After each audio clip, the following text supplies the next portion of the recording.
अगला जो सवाल है वो ये है सर, भारतीय संविधान का कौन सा वह हिस्सा है या प्रावधान है जिसके द्वारा संक्षेप में हम समझ सकें कि भारतीय संविधान क्या है? भारतीय संविधान की प्रस्तावना, अगर आप उसको गहराई से देखें तो आपको उसमें सब पता लग जाएगी कि इस संविधान में क्या हो सकता है। केवल एक वो छोटी सी जो 1 पेज की जो प्रस्तावना है उसको अगर पढ़ लिया जाए, समझ लिया जाए जी। और एक बहुत अच्छी बड़ी बात है कि सुप्रीम कोर्ट ने कई केसेस में, जैसे हम कहें कि केशवानंद भारती वाला केस है, मिनरवा मिल्स वाला है, इंदिरा गांधी वाला है, एक जुडिशियल मजिस्ट्रेट थे जबलपुर, उनका केस था, ये 4-5 ऐसे ये कई और भी केस हैं जो बहुत बड़े लैंडमार्क जजमेंट हैं, जिसमें सुप्रीम कोर्ट ने कहा है कि जो प्रस्तावना है संविधान की वो संविधान का मूल ढांचा है और मूल ढांचे के साथ में छेड़छाड़ नहीं की जा सकती। और वो मूल ढांचा क्या है, मैं आपको 1 मिनट में जरा वो पूरी जो प्रस्तावना है वो बताऊंगा, आपको समझ में आ जाएगी कि किस तरह से वो है। संविधान की प्रस्तावना है, हम भारत के लोग भारत को एक संपूर्ण प्रभुत्व संपन्न समाजवादी पंथ निरपेक्ष लोकतंत्रात्मक गणराज्य बनाने के लिए और उसके समस्त नागरिकों को सामाजिक, आर्थिक, राजनीतिक न्याय, विचार, अभिव्यक्ति, विश्वास, धर्म और उपासना की स्वतंत्रता, प्रतिष्ठा और अवसर की समता, और इन सब में व्यक्ति की प्रतिष्ठा और व्यक्ति की गरिमा और राज्य की एकता और अखंडता सुनिश्चित करने वाली बंधुता बढ़ाने के लिए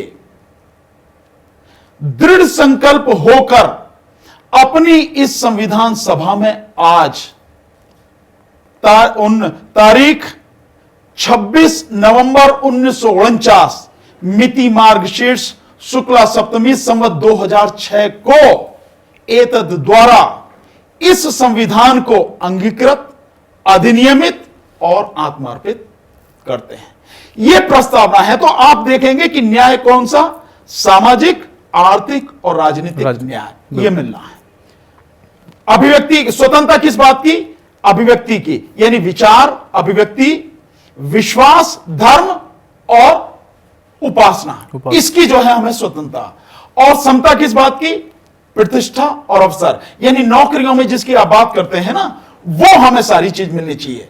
और ये जो अभी मैंने अभिव्यक्ति की बताई, ये अनुच्छेद 19 के तहत है, 21 के तहत है। और फिर व्यक्ति की गरिमा और राष्ट्र की एकता और अखंडता सुनिश्चित करने वाली। तो आप देखेंगे इसमें सब कुछ है। और अभी आपने देखा सीए एनआरसी के ऊपर जो आंदोलन चला और उसमें जो कहा कि भी सीए का विरोध जबरदस्त तरीके से, वो एक आधार पर हुआ क्योंकि संविधान की प्रस्तावना में पंथ निरपेक्ष शब्द आया, समाजवादी पंथ निरपेक्ष, यानी धर्म निरपेक्ष, राज्य का कोई धर्म नहीं है और धर्म के आधार पर कोई भेदभाव नहीं करेगा। और जो सीए कानून था वो धर्म के आधार पर भेदभाव था। आपने मुस्लिम को उसमें से निकाल दिया गया तो धर्म के आधार पर भेदभाव किया गया आपने, इसी के लिए वो आंदोलन हुआ, उसका विरोध हुआ सीए का। तो हम इस प्रस्तावना को अगर देखें, इस प्रस्तावना में पूरा संविधान समाहित है। इसकी व्याख्या आप कितने बड़े लेवल पर कर लें, और फॉर्चुनेटली इस सुप्रीम कोर्ट ने इसको संविधान का मूल ढांचा माना, इसमें छेड़छाड़ नहीं होनी चाहिए।